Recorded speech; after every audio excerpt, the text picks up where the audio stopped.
د دین یو کار کمزوري مه بوله. دا بې عقیدې او بې مذهبه خلک زموږ خلک یې غریبان خراب کړل.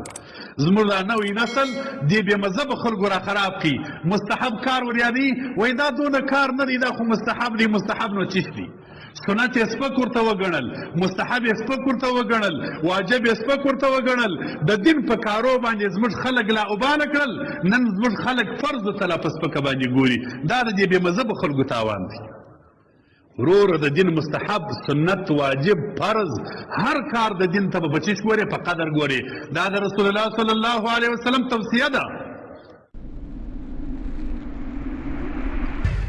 بل وصیت راته وکړئ د الله پیغمبره. صحابي ورته وایي، نبی علیه السلام څه ورته وایي؟ ولا تحقرن شیئا من المعروف. د خیر یوه کار ته په سپکه باندې مه ګوره.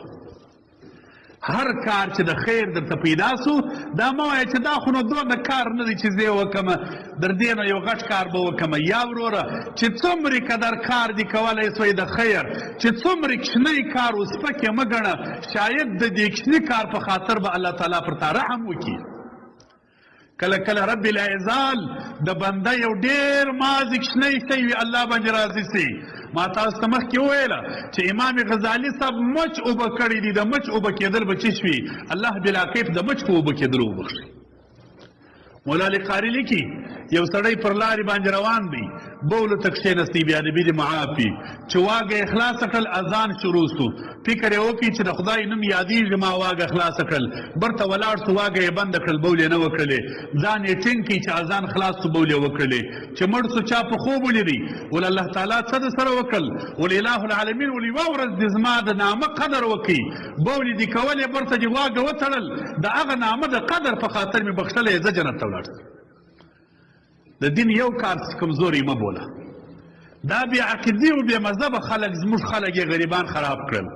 زموږ دا نوی نسل دې بې مذهبه خلکو را خراب کړي. مستحب کار ور یادوي، وایي دا دونه کار نه دی، دا خو مستحب دی. مستحب نو چیش دی؟ سنت یې سپک ورته وګڼل، مستحب یې سپک ورته وګڼل، واجب یې سپک ورته وګڼل. د دین په کارو باندې زموږ خلک لا اوباله کړل. نن زموږ خلک فرض ته لا په سپکه باندې ګوري. دا د دې بې مذهبه خلکو تاوان دی. ورور د دین مستحب، سنت، واجب، فرض، هر کار د دین ته په چیش ګوري، په قدر ګوري. دا د رسول الله صلی الله علیه وسلم توصیه ده.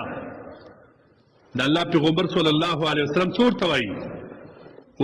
وان تکلم اخاک وانت منبسط الیه وجهک.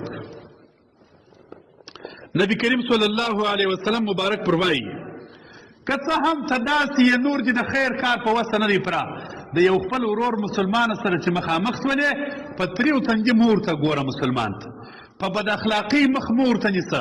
د خپل مسلمان ورور سره ښه په غوړېدلي، په خوشحاله مخ، په تازه تندي باندې ملاقات وکړه، روغبړ وکړه، دا هم ستا یو خیر دی، دا دې هم صدقه ده. د مسلمان سره په تریو تندي مه ګرځه. خپل مسلمان ته په غوړېدلي تندي باندې ښه په خوشحاله خوله باندې، په خوشحاله مخ باندې، که یې پېژنې که یې نه پېژنې، داسې روغبړ ورسره وکړه چې هغه تا وویني خوشحاله شي.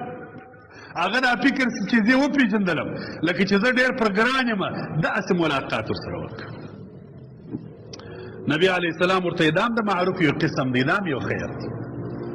دا دویم وصیت دی چې رسول الله صلی الله علیه وسلم صحابي ته وایي، د خیر کار ته په کمزورې سترګه مه ګوره.